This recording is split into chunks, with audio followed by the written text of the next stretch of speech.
양평고속도로 아마 장관님과 우리 부처 또 정치권에서 지긋지긋할 겁니다.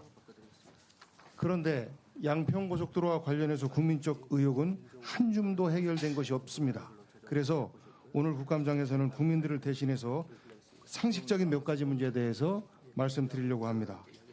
왜 양평고속도로 문제에 대해서 국민들이 걱정하고 궁금해하느냐, 의혹이 있다고 생각하느냐, 이것은 바뀐 노선 끄트머리께 김건희 여사의 친정 관련된 땅들이 무려 29개 필지가 있어요.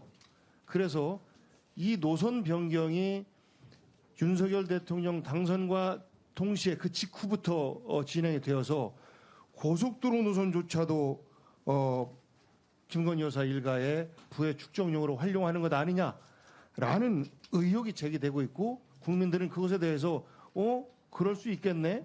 라는 궁금증을 갖고 있는 겁니다. 그런데 이것과 관련해서 실체를 밝히기 위한 국토부의 노력이 전혀 보이지 않습니다. 작년 국감 때 가장 중요한 이슈가 양평고속도로였는데 작년 국감 이후에 지금까지도 단 하나의 변화도 없습니다. 그래서 제가 쭉 보니까 올해 국토부 감사계획에 도로국을 대상으로 해서 서울 양평고속도로에 대한 특정 감사를 진행하고 있어요. 6월부터. 맞죠, 장관님? 네, 그렇습니다. 예. 그리고 그 대상에 서울 양평고속도로 이렇게 제목이 들어가 있어서 자체적으로 감사를 최소한 국정감사 전에는 결과를 좀 내서 제출하려고 하는구나 라고 다소 좀 안심을 했어요. 그런데 내용 들어가 보니까 노선 변경에 관한 사항은 국토부 감사 대상이 아닙니다. 이렇게 되어 있습니다. 맞습니까? 예, 노선 변경은 감사 대상이 아니고요.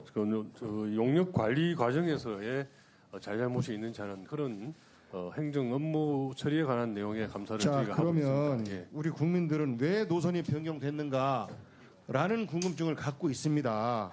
이 문제에 대해서 저는 하나하나 진실은 드러날 수밖에 없다라고 봐요. 이제 2년 반 정도 윤석열 정권의 임기가 남았는데 국민의힘이 재집권하든 민주당이 집권하든 이 문제는 차기 정권에서는 밝히지 않을 수 없는 문제입니다. 그래서 저는 이 문제에 대해서 자체 감사를 하고 노선 변경 부분에 대해서, 그리고 이 문제를 어물쩍 감싸고 은폐하고 넘어갔을 때 정권이 바뀐 이후에 국토부에서 다치는 공무원이 안 나왔으면 하는 바람을 갖기 때문에 이번 감사 과정에서 반드시 노선 변경에 대한 내용도 추가되어야 된다라는 말씀드립니다. 저희를 위한 아끼는 말씀 감사합니다. 그런데 지난해 국감 과정 그렇게 보면 노선 변경 과정에 대해서는 어떠한 특혜나 외압 의혹이 밝혀진 바가 없고, 제가 확인해보니 저희 직원들도 그 부분에 대해서는 확실한 신념을 가지고 있습니다. 주장일 뿐이지 그리고 객관적인 이 건에 대해서는 현재 경찰 수사가 진행 중인 것으로 알고 있습니다. 잠깐만요.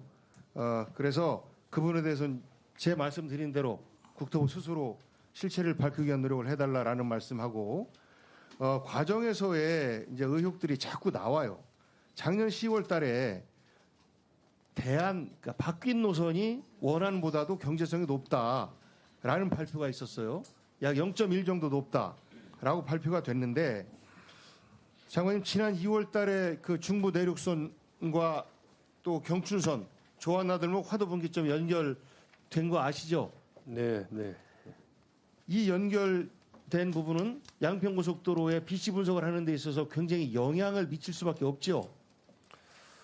영향이 있을 것으로 생각합니다만. 상식적으로 예. 당연한 거 아니겠습니까? 네. 그런데요, 제가 그래서 과연 이 교통량이 이거 추계가 아니라 그 실제 조사된 겁니다. 도로공사로부터 자료를 받아보니까 원안 쪽은 현재보다도 무려 4.7배가량 증가가 되고, 그리고 대안 쪽, 바뀐 노선 쪽은 뭐 많아봤자 한 그 2.6배, 2.7배 이 정도밖에 안 됩니다.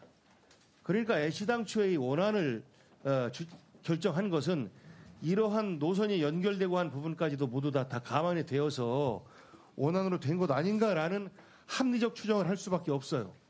그래서 저는 이런 잘못된 BC 분석과 관련돼서 이 부분에서도 진실을 밝혀야 된다라는 말씀을 드립니다. 그리고 시간이 많지 않아서 하나 더 우크라이나 재건 사업과 관련돼서 삼부토건 주가 조작 의혹 알고 계시죠? 작년 5월 달에 그 젤렌스카 여사가 방문을 하고 김건희 여사를 만나고 윤석열 대통령을 만납니다. 그리고 나서 7월 달에 윤석열 대통령과 김건희 여사가 우크라이나 방문합니다. 그때마다 삼부토건의 주가가 뜁니다. 그런데 그렇다면 이 PPT를 보시면 알 수 있지 않습니까? 그러면 다른 건설 회사도 똑같이 뛰어야 되는데 그렇지 않아요. 그 PPT 보여주세요. 다른 건설사 같은 경우는 별다른 변화가 없고 그저 가만히 있습니다. 삼부토건이 5월 그 젤렌스카 여사가 방문한 이후에 곧바로 그 크림반도 근처에 있는 해안 도시의 마리우폴이라는 도시와 MOU를 맺습니다. 그러면서 매우 노골적으로 이런 재건 사업은 삼부토건을 위한 것이다라고 확인을 시켜줘요. 그러면서 국토부는 보도자료를 어떻게 내냐면요. 한번 그 보도자료 띄워주실래요? 우크라이나 재건 협력 한국이 주도한다. 6대 선도 프로젝트 추진. 참 이런 그 일종의 이 사업 대박 납니다. 라는 보도자료예요. 상식적으로 이해가 안 갑니다. 이것에 대해서 혜택을 본 데는 오로지 삼부토건의 주식밖에 없어요. 6대 선도 프로젝트 중에서 현재 추진되고 있는 게 있습니까, 장관님? 현재 준비 단계에 있고 구체적으로 추진되는 사항은 없습니다. 그렇죠. 예. 전쟁이 끝나지 않았기 때문에 추진하기도 어려울 텐데 저는 이 부분에 대해서 마찬가지로 국토부에서 금감원의 조사 및 검사 의뢰를 수정하고 감사 의뢰도 해야 되는 건 아닌가라는 말씀. 예, 종년 복경 의원님 두 건 질의 주셨는데요. 서울 양평 고속도로 관련해서 화도 양평 고속도로 개통에 따른 효과는 지금 제3자 검증을 하도록 그렇게 지금 금년도 예산 안에 선보가 되어 있습니다. 그래서 저희가 서울 양평 고속도로를 하게 되면 국회에서 정해주신 그 부대 의견에 따라서 제3기관의 객관적인 교통량 검수라든지 이런 것들을 거친 후에 재추진하게 되어 있습니다. 그래서 예탄으로 가든 대안으로 가든 어떤 결과가 나오든지 간에 저희는 겸허하게 수용할 예정으로 있고 하루빨리 객관적인 제3자 검증이 이루어질 수 있도록 우리 위원회에서 많이 좀 협조해 주시길 다시 한번 당부드립니다. 그리고 우크라이나 건은 저도 파악을 해보니까 지난 작년에 23년도에 우크라이나 관련해서 저희가 6대 선도 프로젝트 발굴을 하고 또 지난달에도 제가 대통령님 체코 방문에 수행을 해서 체코 교통부 장관과 함께 우크라이나에 대한 한국, 체코 양국 간의 우크라이나 재건 사업에 대한 상호 협조에 관한 MOU를 맺었습니다. 그래서 여전히 우리 해외 건설 시장에서는 굉장히 중요한 시장이고 또 해외 건설 차원이 아니고 인도주의적인 차원에서도 전쟁이 끝나면 우리가 우크라이나를 지원을 해줘야 된다라는 생각을 가지고 있습니다. 그래서 그런 차원의 추진이고요. 개별 회사인 삼부토건이 저희 국토부의 정책 프로그램과 저희가 직접적으로 관련한 바는 전혀 없다는 말씀을 드립니다.